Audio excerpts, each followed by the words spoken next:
Hello, guys. Welcome to the See the Horn podcast. This is the first official episode of the podcast.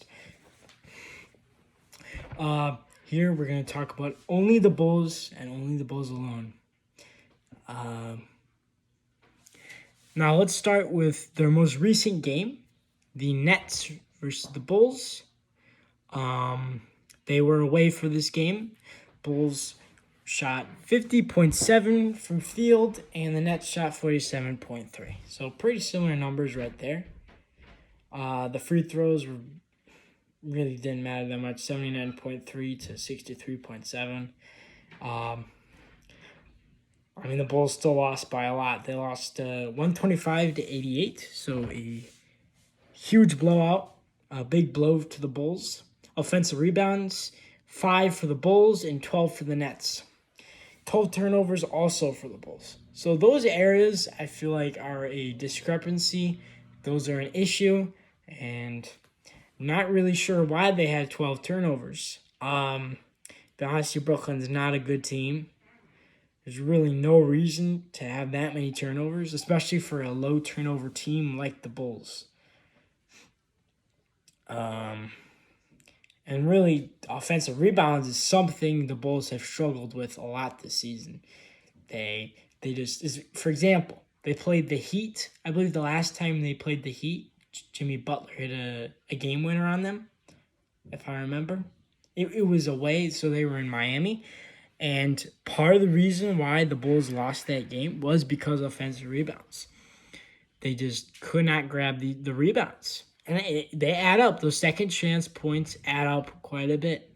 Here's some statistics for the players. DeMar with 31, Vooch with 13 and 10. Kobe had 18 and 9 assists, 6 for 16 and 3 from 9 for three-pointers. So we're going to discuss Kobe's efficiency in a little bit. Iowa with 16, Drummond with 6 and 11 in 17 minutes. I think we're also going to discuss Drummond. We're going to discuss if his minutes are being used properly. Only 9 3-point makes for the Bulls. To be honest with you, that can't happen. It just can't happen. We're in a point in the NBA now where teams have to be so good at shooting threes because that's what it's all about now.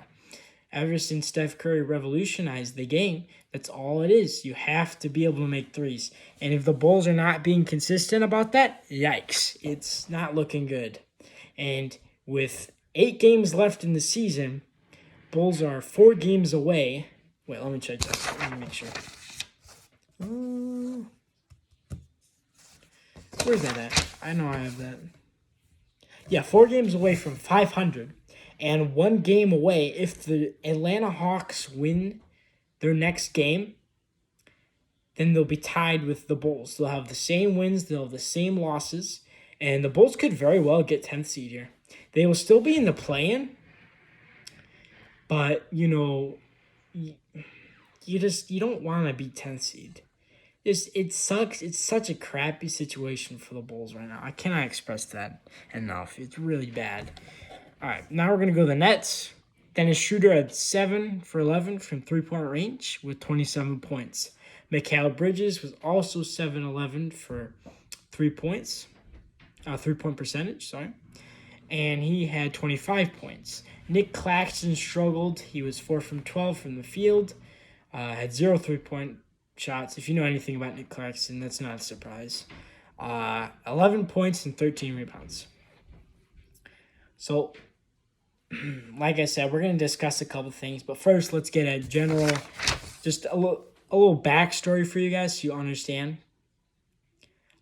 Keep in mind also, this is a huge point here. Atlanta is on a 4-game winning streak, so they have momentum. They could very well pass up the Bulls. Billy Donovan, after the press conference, I'm paraphrasing, I'm summarizing what he said. It's not exactly what he said. Billy Donovan says Bulls players need more offensive consistency. So, for example, we're going to talk about Coby White. He has struggled quite a bit this season to get his groove early on in the season. So once Zach LaVine got injured, boom, Kobe White changed into a different person. This different basketball player, averaging 19 points a game. He still is, to keep in mind, but at a highly consistent mark. And then just one night he was off, and it just threw him off completely. He got injured. He lost his rhythm again because before that injury, he was starting to get it back again. He lost it again after he got injured. And I'm not trying to defend Kobe White. All right, I really like him as a player. He's definitely one of my favorite Bulls players. But we need offensive consistency. I get he's still young. He's still got time. But really, right now, he needs to be consistent. The Bulls do need him. They need his contributions. Whether that be assists, for example, 9 assists, he can pull out. He can have double-doubles. All right, if he wants to. If he wants to stat pad a little bit like Luka Doncic, he can get 18 or 20 and 10 easily. Easily. He gets so many assists. He's a great playmaker. He tries to affect the game in multiple levels. I think that's great of him to try to do that. He's just got to find, I don't know what it is. He's got to work on his game. He's got to find consistency. He's got to just got to find it. I mean, there's really no way to teach that. That's something someone has to find on their own doing. The Bulls got Timberwolves tomorrow, by the way. All right. DeMar. If the Bulls did not have DeMar DeRozan, my God, they would not last. I mean, what DeMar does on multiple levels, not only he's a scorer, most importantly, what the Bulls need, but he also playmakes. He just does a bunch of stuff for the team. He's really great. He's my favorite player, and there's a reason behind that. He's a great player. Vooch with 13 and 10. Now, this is the part that really, really hurts my fucking brain, is the part where, right? So, for example, Cameron Thomas, who, by the way, had an excellent game, right? So we're in the fourth quarter, and the Bulls do switch all, so they constantly switch and pick and rolls, and that's what the NBA is all about, is the pick and rolls, high pick and rolls, always doing pick and rolls. And so Vooch switches on to Cameron Thomas, and they're doing this on purpose. They're trying to get that favorable matchup, right? Because Vooch is slow. He cannot move on the perimeter, and it's an easy bucket. It's just a mismatch every day. Now, I hope Billy Donovan recognizes that. I don't think he has, because that has happened quite a bit, not only with the Nets, but different teams as well. And he's got to recognize, I know he likes Vucevic because he can do everything. Like, he's this all-around better player than Drummond. And that's no offense to Drummond. I think, personally, the Bulls need Drummond more than they need Vooch, because Vooch refuses to play defense. He only wants to try when he feels like it. And that's just a terrible attitude. And we cannot have that. He's a washed all-star, to be quite frank with you. And he decides when he wants to put effort, whether that be on the perimeter, whether that be on the interior.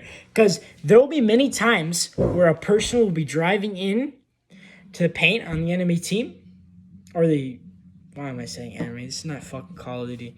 An opposing team, and he'll backpedal. He won't show an arm. Like, it's not defense.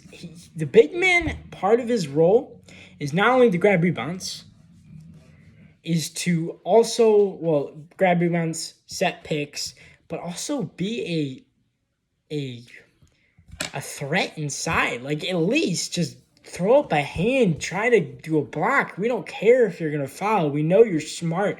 Vucevic is a very smart player. If he tried to play defense more, he would not get into foul trouble. He's a very smart player. He knows what he's doing. He needs to try more. I get he's old, right? But that's no excuse for effort. Effort has nothing to do with age. All right. Now I'm going to talk about Drummond, since we're talking about the other big man. So Drummond had 6 and 11 in 17 minutes. I believe the Bulls need Drummond more than they need Vucevic. I'm very high on what Drummond does for this team. I think he shows a lot of effort on defense. Thanks, Dad. Very high effort on defense. Grabs a lot of rebounds. I think is the highest offensive rating in the league. And that's doing that on the bench. So that's very impressive stuff right there. And I think that's what the Bulls need. They don't need Vucevic if he's not going to play defense. Right? Like, we're at the point where the Bulls are lacking a lot of effort. They're lacking consistency. And guess what? Drummond's going to grab you 10 rebounds every night. He might not get, 20 points, but he's definitely going to get you at least double-digit rebounds. At least. That's the least he's going to do. And some nights, he's going to turn back that clock. He's going to be the old all-star Drummond. He's going to give you 30 and 20. Easily. No, he's not quite the same player anymore, obviously, athletically. But, he can do that for you. He's still got that in him. That's not something I feel like I would be surprised that much if Drummond did that, to be honest with you. That's why I'm saying easily. Not because I think he can do it every night, but I think I wouldn't be surprised if he did that. Personally, that's how I feel. Yeah, I mean, that's kind of really it. I mean, the Bulls still struggle with the stuff they struggle with. Like, 9 3-point makes is not enough, dude. Not enough. So, that's a quick summarization, I would say, in about 12 minutes. These podcasts could go from, 50 minutes to 10 minutes. I really don't know how it's going to be. I think I've summarized for a good first podcast. I think this is pretty good. Obviously, we'll keep going up. The quality will keep going up. But, and guys, thank you for watching the podcast. This is the See the Horn podcast. Goodbye.